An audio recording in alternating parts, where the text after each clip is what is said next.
Hello, आप सभी कैसे हैं। आप सभी का मेरे यूट्यूब चैनल BHU एकेडमी में स्वागत है। आज हम लोग यूपी बीएड एंट्रेंस एग्जाम 2026 के लिए जीके जीएस के महत्वपूर्ण प्रश्नों को देखेंगे।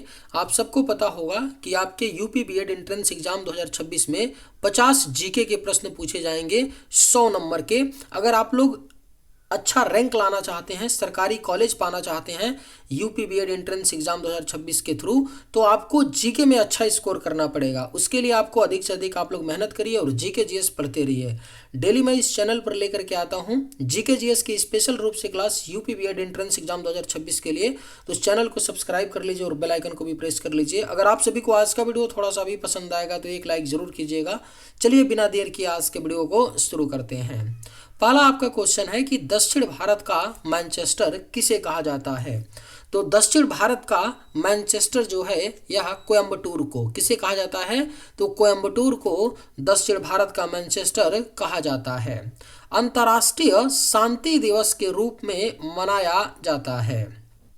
कब मनाया जाता है।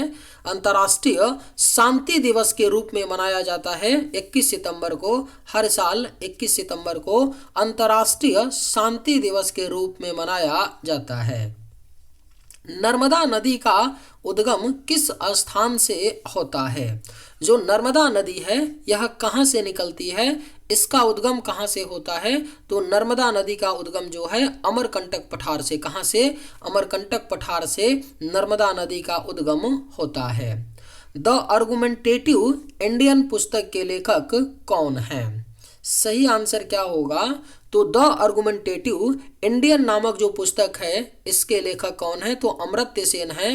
Amartya Sen the argumentative Indian नामक पुस्तक के लेखक हैं। संसद का संयुक्त अधिवेशन किस स्थिति में बुलाया जाता है। जो संसद का संयुक्त अधिवेशन होता है यानी लोकसभा और राज्यसभा दोनों का संयुक्त अधिवेशन जो होता है कब बुलाया जाता है। तो साधारण विधेयक पर मतभेद होने पर। जब भी कभी साधारण विधेयक पर मतभेद होता है तो भारत का राष्ट्रपति जो है क्या करता है, संयुक्त अधिवेशन को बुलाता है ना। संसद के संयुक्त अधिवेशन को कौन बुलाता है। तो राष्ट्रपति बुलाता है। और संसद के संयुक्त अधिवेशन की अध्यक्षता कौन करता है। तो लोकसभा का अध्यक्ष अध्यक्षता करता है और बुलाता कौन है, राष्ट्रपति। और कब बुलाया जाता है। तो साधारण विधेयक पर मतभेद होने पर।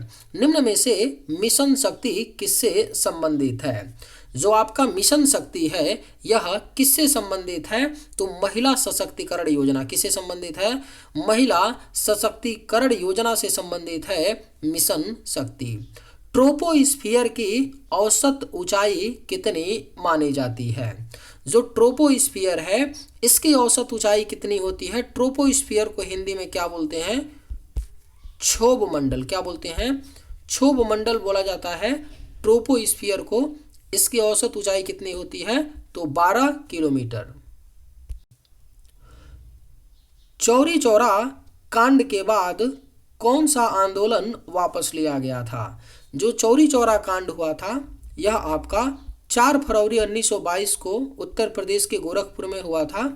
इस चौरी चौरा कांड के बाद जो है असहयोग आंदोलन को वापस लिया गया था। G20 का अस्थाई सचिवालय कहाँ है। सही आंसर क्या होगा। तो G20 जो है, G20 20 देशों का एक समूह है जिसको ग्रुप 20 बोलते हैं। इसका सचिवालय कहाँ पर है। तो इसका सचिवालय कहीं भी नहीं है, यानी ऑप्शन ए होगा, कोई भी नहीं है G20 का अस्थाई सचिवालय। वित्त आयोग का गठन भारतीय संविधान के किस अनुच्छेद के तहत किया जाता है।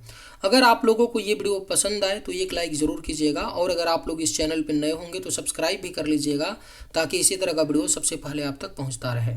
वित्त आयोग का गठन भारतीय संविधान के किस अनुच्छेद के तहत किया गया है। तो अनुच्छेद 280 के तहत वित्त आयोग का गठन किया गया है।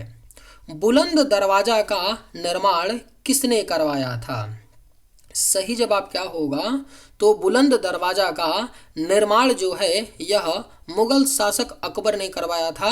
किसने। मुगल शासक अकबर ने बुलंद दरवाजा का निर्माण करवाया था। लू किस प्रकार का पवन है। जो लू होता है यह एक प्रकार का पवन है जो उत्तर प्रदेश और बिहार में बहता है यह किस प्रकार का पवन होता है? तो शुष्क एवं गर्म। कैसा? शुष्क एवं गर्म पवन है लू आपका। डीएनए की डबल हेलिक्स संरचना किसने बताई? जो डीएनए होता है इसकी डबल हेलिक्स संरचना के बारे में किसने बताया था? तो वाटसन और क्रिक ने। किसने? वाटसन और क्रिक ने डीएनए की डबल हेलिक्स संरचना बताई। नालंदा विश्वविद्यालय किस काल में विशेष रूप से प्रसिद्ध था? बेहद ही महत्वपूर्ण प्रश्न है, स्टार मार्क कर लीजिए। नालंदा विश्वविद्यालय जो था कौन से काल में विशेष रूप से प्रसिद्ध था? तो गुप्त काल में। कौन से काल में? गुप्त काल में नालंदा विश्वविद्यालय विशेष रूप से प्रसिद्ध था। मस्तिष्क का कौन सा भाग शरीर का संतुलन बनाए रखता है? सही आंसर क्या होगा? तो मस्तिष्क यानी जो ब्रेन होता है मनुष्य का, इसका कौन सा भाग है जो शरीर का संतुलन बनाए रखता है? तो यह आपका सेरिबेलम है। मस्तिष्क का जो सेरिबेलम भाग होता है शरीर का संतुलन बनाए रखता है। पब्लिक अकाउंट्स कमेटी का अध्यक्ष सामान्यतः कौन होता है? सही आंसर क्या होगा?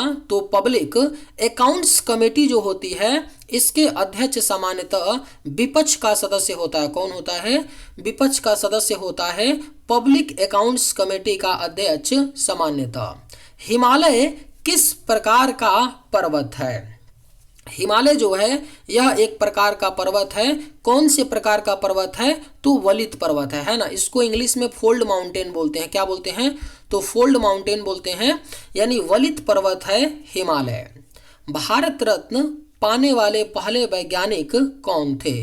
भारत रत्न पाने वाले जो पहले वैज्ञानिक थे वह सीवी रमन थे। कौन थे? सीवी रमन थे। भारत रत्न की शुरुआत 1954 में किया गया था और 1954 में पहली बार 3 लोगों को भारत रत्न दिया जाता है। उसमें सीवी रमन शामिल थे। सीवी रमन को, सी राजगोपालचारी को और डॉक्टर सर्वपल्ली राधाकृष्णन, इस 3 व्यक्तियों को दिया गया था भारत रत्न पुरस्कार 1954 में। अंतर्राष्ट्रीय न्यायालय कहाँ स्थित है? इंटरनेशनल कोर्ट जो है अंतर्राष्ट्रीय न्यायालय कहाँ पर है?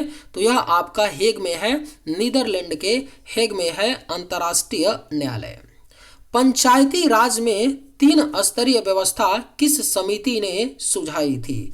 जो पंचायती राज सिस्टम है इसमें 3 स्तरीय व्यवस्था थी, है ना, 3 लेयर व्यवस्था है। इसको कौन सी समिति ने सुझाई थी? तो बलवंत राय मेहता। कौन सी?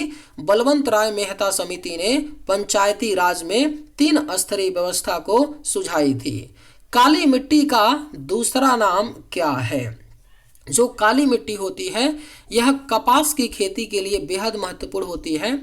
इस काली मिट्टी का दूसरा नाम क्या होता है? तो रेगुर मिट्टी। याद रखिएगा, काली मिट्टी का दूसरा नाम रेगुर मिट्टी है। अंगूर की खेती को आमतौर पर क्या कहा जाता है?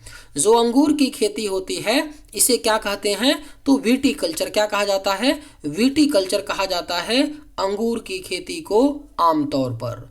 मौलिक अधिकार कब निलंबित किए जा सकते हैं? जो फंडामेंटल राइट्स हैं, मौलिक अधिकार, संविधान के आर्टिकल 12 से 35 में है मौलिक अधिकार, इसे कब निलंबित किया जा सकता है? तो आपातकाल में, है ना, आपातकाल में निलंबित किया जा सकता है। भारत में 3 प्रकार का इमरजेंसी होता है।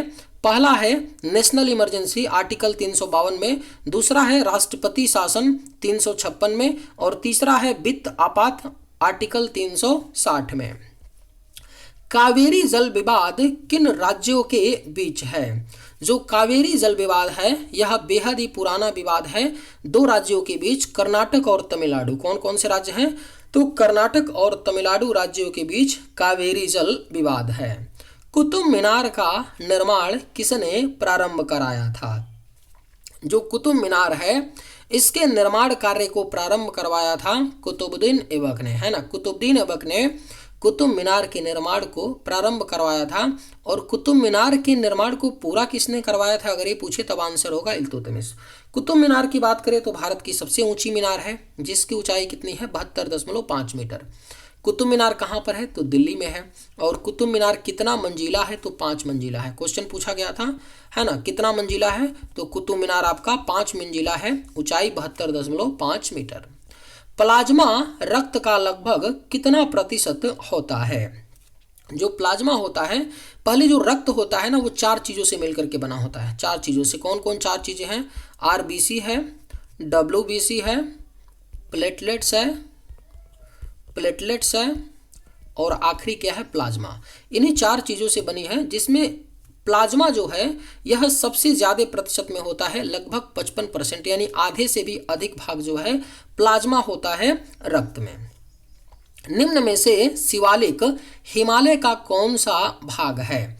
जो आपका शिवालिक है यह हिमालय का कौन सा भाग है? तो यह आपका बाह्य, कौन सा भाग है? बाह्य भाग है शिवालिक। कौन सा है हिमालय का भाग? तो शिवालिक जो है बाह्य है। आरटीआई अधिनियम किस वर्ष लागू हुआ था? आरटीआई यानी कि राइट टू इंफॉर्मेशन जो अधिनियम है यह आपका 2005 में कब लागू हुआ था? तो सन 2005 में आरटीआई अधिनियम लागू हुआ था। अकबरनामा के लेखक कौन थे? जो अकबरनामा के लेखक थे वह आपके अबुल फजल थे। कौन थे? अबुल फजल जो थे वह अकबरनामा के लेखक थे। ओजोन परत किस गैस से निर्मित होती है? जो ओजोन आपकी परत होती है ये कौन से गैस से बनी है, निर्मित है? तो O3 गैस से बनी है ओजोन परत। निम्न में से कौन संसद का अंग नहीं है? अगर आप लोगों को ये वीडियो पसंद आए तो एक लाइक ज़रूर कीजिएगा, और अगर आप लोग इस चैनल पर नए होंगे तो सब्सक्राइब भी कर लीजिएगा। निम्न में से कौन संसद का अंग नहीं है? तो प्रधानमंत्री जो होता है वह संसद का अंग नहीं होता है। संसद का 3 अंग होता है। कौन कौन सा? लोकसभा, राज्यसभा और राष्ट्रपति संसद के अंग होते हैं। चिल्का झील किस प्रकार की झील है? जो चिल्का झील है यह आपका भारत के उड़ीसा राज्य में है। कहाँ पर है? भारत के उड़ीसा राज्य में है। और यह किस प्रकार का झील है? तो खारे पानी की झील है चिल्का झील। गदर पार्टी की स्थापना कहाँ हुई थी? जो गदर पार्टी है इसकी स्थापना कहाँ की गई थी? तो सैन फ्रांसिस्को में। कहाँ पर? सैन फ्रांसिस्को में गदर पार्टी की स्थापना हुई थी। लार सलाइवा किसके पाचन में सहायक होती है? जो लार होता है ना यह किसके पाचन में सहायता करती है? तो कार्बोहाइड्रेट। किसके? कार्बोहाइड्रेट के पाचन में सहायक होती है लार। संविधान संशोधन अधिनियम किस अनुच्छेद में बढ़ित है? जो संविधान में संशोधन की प्रक्रिया है यह दक्षिण अफ्रीका के संविधान से लिया गया है। क्वेश्चन पूछता है कि किस देश के संविधान से भारत में संविधान संशोधन प्रक्रिया को लिया गया? तो दक्षिण अफ्रीका के संविधान से। और ये किस अनुच्छेद में है संविधान संशोधन? तो अनुच्छेद 368 में। अरावली पर्वत किस प्रकार का पर्वत है?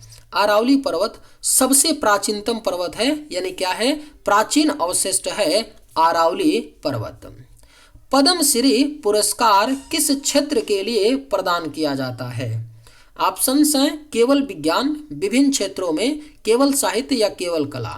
सही आंसर क्या होगा? तो पद्मश्री जो पुरस्कार होता है ना वह विभिन्न क्षेत्रों में, कहाँ पर? विभिन्न क्षेत्रों में प्रदान किया जाता है पद्मश्री पुरस्कार। दांडी यात्रा की दूरी लगभग कितनी थी? जो महात्मा गांधी ने दांडी यात्रा की थी इसकी दूरी कितनी थी? तो 390 किलोमीटर, मील में 240 मील। ताप का एसआई मात्रक क्या होता है? जो टेम्परेचर होता है उसका एसआई मात्रक क्या होता है? तो केल्विन होता है। याद रखिएगा, ताप का एसआई मात्रक केल्विन होता है। लॉर्ड डलहौजी किस नीति के लिए प्रसिद्ध थे?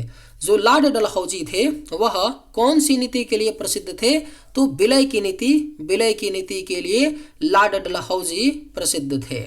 बायोस्फीयर रिजर्व का मुख्य उद्देश्य क्या है? जो बायोस्फीयर रिजर्व होता है इसका जो मुख्य पर्पज होता है जैव विविधता का संरक्षण। क्या होता है? जैव विविधता का संरक्षण होता है बायोस्फीयर रिजर्व का मुख्य उद्देश्य। निम्न में से शून्य की खोज किसने की थी? जो शून्य है मैथ का, इसकी खोज किसके द्वारा किया गया था? तो यह आपका आर्यभट्ट ने किया था। किसने किया था? आर्यभट्ट ने शून्य की खोज की थी। वायुमंडल की सबसे ठंडी परत कौन सी है? तो जो अपना एटमॉस्फेयर वायुमंडल है उसमें जो सबसे ठंडी परत होती है वह आपका मध्यमंडल। मध्यमंडल वायुमंडल की सबसे ठंडी परत है। रॉलेट एक्ट किस वर्ष पारित किया गया था? जो रॉलेट एक्ट था इसे पारित किया गया था सन 1919 में। कब किया गया था? 1919 में रॉलेट एक्ट को पारित किया गया था। लाल बहादुर शास्त्री की समाधि स्थल का क्या नाम है? जो लाल बहादुर शास्त्री थे भारत के दूसरे प्रधानमंत्री थे और इनकी समाधि स्थल का नाम क्या है? विजय घाट है। नागा अर्जुन सागर बांध किस नदी पर स्थित है? तो जो नागा अर्जुन सागर बांध है यह आपका कृष्णा नदी पर है। कौन से नदी पे? कृष्णा नदी पर स्थित है नागा अर्जुन सागर बांध। भारत में सुप्रीम कोर्ट की स्थापना किस वर्ष हुई थी? जो सर्वोच्च न्यायालय भारत का है सुप्रीम कोर्ट, इसकी स्थापना 1950 में हुई थी। भारत में सुप्रीम कोर्ट की स्थापना। विटामिन ए की कमी से कौन सी बीमारी होती है? डेफिशिएंसी ऑफ विटामिन ए के कारण कौन सी बीमारी होती है? तो रतौंधी होती है, जिसको नाइट ब्लाइंडनेस बोलते हैं। विटामिन ए की कमी से होता है। नीति आयोग संस्थान ने कौन सी संस्था का स्थान लिया है? नीति आयोग संस्था 2015 में आता है और यह किसका स्थान लेता है? तो योजना आयोग। योजना आयोग का स्थान लिया नीति आयोग ने। भारत की स्थलीय सीमा सबसे ज्यादा कौन से देश के साथ लगती है? तो जो भारत की स्थलीय सीमा है सबसे ज्यादा बांग्लादेश के साथ 4096 किलोमीटर की सीमा साझा करती है भारत बांग्लादेश के साथ। चलिए आज की वीडियो में बस इतना ही। अगर आप सभी को ये वीडियो पसंद आए तो एक लाइक जरूर कीजिएगा। थैंक्स।